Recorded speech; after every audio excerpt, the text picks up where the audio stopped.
বৌমা কি হয়েছে মা? এত টাকাটাকি কেন করছেন? আপনি শুনছিলেন আমি আমার মায়ের সাথে কথা বলছিলাম, আপনার সহ্য হচ্ছিল না, তার মধ্যে আপনি আমাকে ডাক দিয়ে দিলেন। কি হয়েছে বলেন। বৌমা আমি তো নামাজ পড়ে উঠেছি, আমার না খুব খিদে লেগেছে। তুমি তো জানো আমি নামাজ পড়ে উঠেই আমি ভাতটা খাই, একটু খাবার দাও না। আচ্ছা মা, আমি আপনাকে একটা কথা বলি, সারাদিন যদি শুয়ে বসে থাকেন তাহলে ক্ষুধা তো লাগবেই। আপনি কোনো কাজ করেন ঘরের মধ্যে? আমাকে সারাক্ষণ কাজ করতে হয়, সেটা তো আপনার বোঝা উচিত, তাই না? আচ্ছা যাই হোক, আপনি বসেন, আমি খাবার নিয়ে আসছি।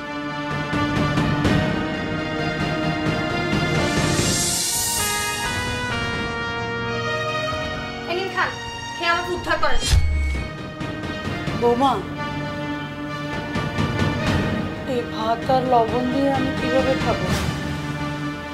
আজকে তরকারি রান্না করনি?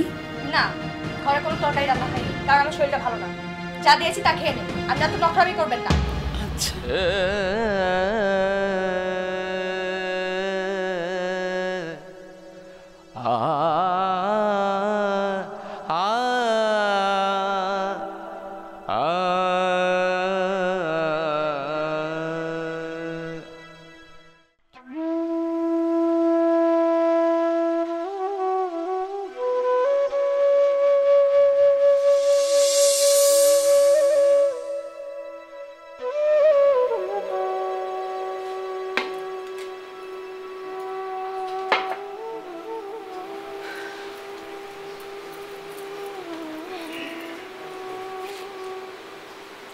মা কোথায়?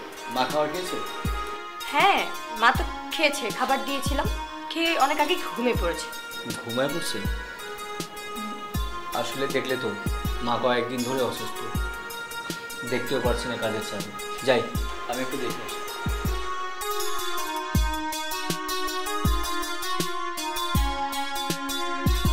মা কি ব্যাপার, তুমি তো দেখি জেগে আছো।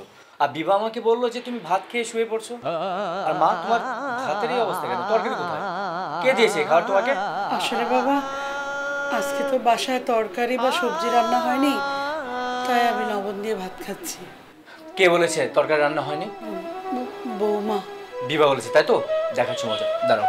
বাবা শোন, বাবা যাস রে।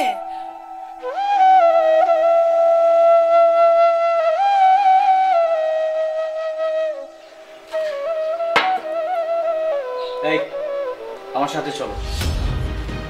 কি ব্যাপার? চলো। কোথায় যাবেন? মায়ের রুমে আসো।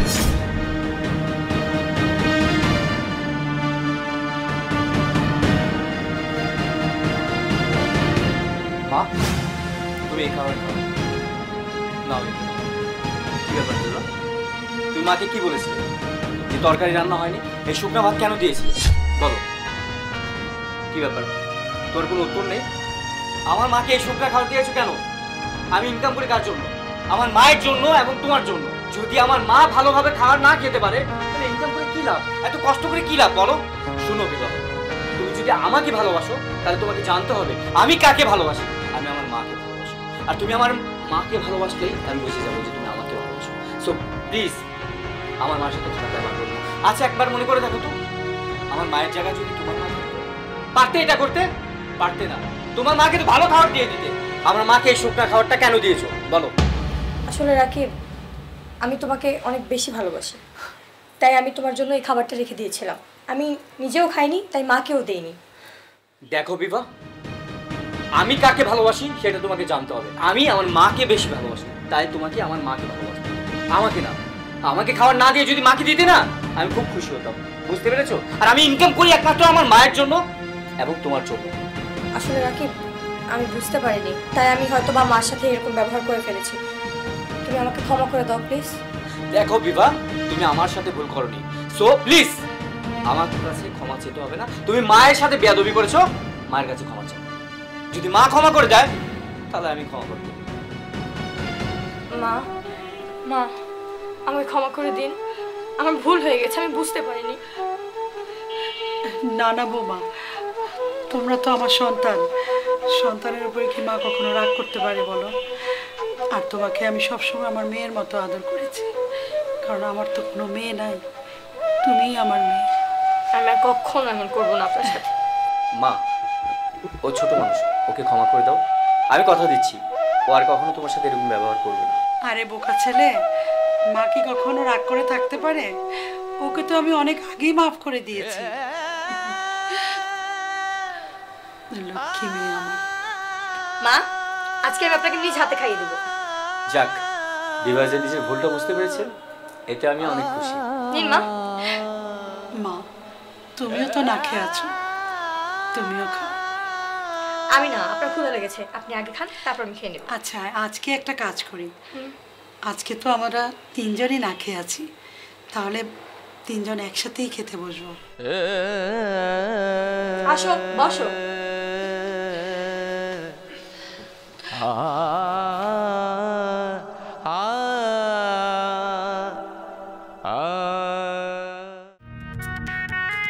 আচ্ছা সৈকত সাহেব, আমি যে আপনাকে একটা প্রজেক্টের কাজ দিয়েছিলাম সেটা কমপ্লিট হয়েছে? প্রায় কমপ্লিট, কিন্তু একটা পেজে গিয়ে আমার অ্যাকাউন্ট সেকশনে হেল্প নিতে হয়েছে, দ্যাটস ওয়াই লেট হলো। আদারওয়াইজ এটা খুব শীঘ্রই আমি আপনার কাছে সাবমিট করে দেবো। মা এখানে কোথেকে চলে আসলো? রিটায়ারমেন্টের পরেও এই শান্তি নেই, আবার এখানে চলে আসছে। বিভা, মা তুমি তো তোমার টিফিন বক্সটা ভুলে রেখে আসছো, তাই আমি অফিসে এসে তোমার টিফিন বক্সটা দিয়ে গেলাম। আর যদি দিয়ে না যেতাম তাহলে তো তুমি সারাদিন না খেয়ে থাকতে। আসলে উনি আমার বাসায় কাজ করে, কাজের বুয়া, আর আদর করে আমাকে মা বলে ডাকে। এমনিতেই তো আমার ঘরের লোক তাকে আদর দিয়ে মাথায় তুলে রাখছে, তাই সব সময় আমাকে মা মা বলে ডাকে। মা, তুই এসব কি আজে বাজে কথা বলছিস? এই টিফিন দেওয়া হয়ে গেছে, চলে যাও। না না করে তুমি এখানে দাঁড়িয়ে বকবক করছো কেন? যাও তাড়াতাড়ি। এই তোকে আমি কি বলেছি? তুই সঙ্গের মধ্যে এখানে দাঁড়িয়েছিস কেন? বেরো, বেরো। স্যার আপনি?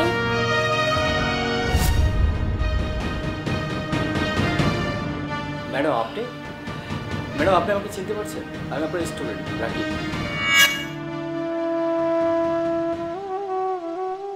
দেখো বাবা, আমি আমার জীবনে অনেক স্টুডেন্ট পড়িয়েছি, কিন্তু আমি তোমাকে চিনতে পারছি না। স্যার আপনি কি ওনাকে চেনেন?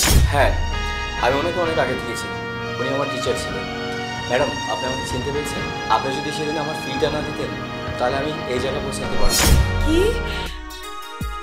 তুমি রাকিব? বাবা, তুমি দেখি অনেক বড় হয়ে গেছো, কিন্তু তুমি এই অফিসে কি করছো? আজ আমি এই জায়গায় আছি একমাত্র আপনার জন্য। ম্যাডাম আপনি আমাকে থাকার জন্য জায়গা দিয়েছেন, পড়ার জন্য কাপড়, খাওয়ার জন্য খাওয়ার। আমি আজকে যা আছি একমাত্র আপনার জন্য। আমি আপনাকে অনেক খুঁজেছি, কোথাও পাইনি। আজ আপনি এই অবস্থায় এখানে কিভাবে? এই যে বিভাকে দেখছো না, ও আমার মেয়ে। আসলে আজকে আসার সময় বাসা থেকে খাবার আনতে ভুলে গিয়েছিল, ওইটাই দিতে এসেছি। আমি যদি খাবারটা না আনতাম তাহলে সারাদিন না খেয়ে থাকতো। কিন্তু বাবা জানো, বিভা আমাকে মা বলে পরিচয় দিতে চায় না। সে তার বন্ধুর সামনে আমাকে কাজের বুয়া বলে পরিচয় দিয়েছে। আজ তুমি যা আছো একমাত্র ওনার জন্য। উনি না থাকলে তুমি আমার সাথে কথা বলতে পারতে না, বুঝতে পেরেছো? জীবনে কখনো মা বাবার অপমান করতে নেই। আর যদি তুমি এটা করেই থাকো তাহলে তুমি মানুষ হওয়ার যোগ্য না। থাক বাবা, সে এখন অনেক বড় হয়ে গেছে, আমাদের কথা কি সে বুঝবে? সে যা ইচ্ছে বলুক, আমি তো এখন রিটায়ার্ড হয়ে গেছি। মা প্লিজ আমাকে মাফ করে দাও, না বুঝে অনেক অপমান তোমাকে করে ফেলেছি, আমাকে মাফ করে দাও, আমার ভুল হয়ে গেছে। না না মা, তোর কোনো ভুল হয়নি, ভুল আমারই ছিল। মনে হয় আমার ব্যবহারে তোকে লালন পালন করাতে আমারই কোনো দিক দিয়ে কোনো কমতি ছিল, নয়তো আজকে তুই আমাকে কাজের বুয়া বলে পরিচয় দিতি না। মা তুমি এভাবে বলো না প্লিজ, আমার মতো সন্তান তোমার মেয়ে হওয়ার যোগ্য না, আমাকে মাফ করে দাও মা। আমি তোমাকে ওয়াদা করছি মা, আমি তোমার ভালো মেয়ে হয়ে তোমাকে দেখাবো। আমার আসলেই ভুল হয়ে গেছে, আমাকে মাফ করে দাও। শুধুমাত্র ম্যামের মুখের দিকে তাকিয়ে চুপ করে আছি, তা নাহলে তোমাদের দুজনকেই এই অফিস থেকে বের করে দিতাম। তোমাদের লজ্জা হওয়ার উচিত, কিন্তু আমি তোমাদেরকে মাফ করতে পারবো না। কিন্তু একটা শাস্তি ঠিকই দেবো, তোমাদের 1 মাসের স্যালারি কেটে দেবো, বুঝতে পেরেছো? যাও এখন এখান থেকে। কি হলো? যাও এখান থেকে।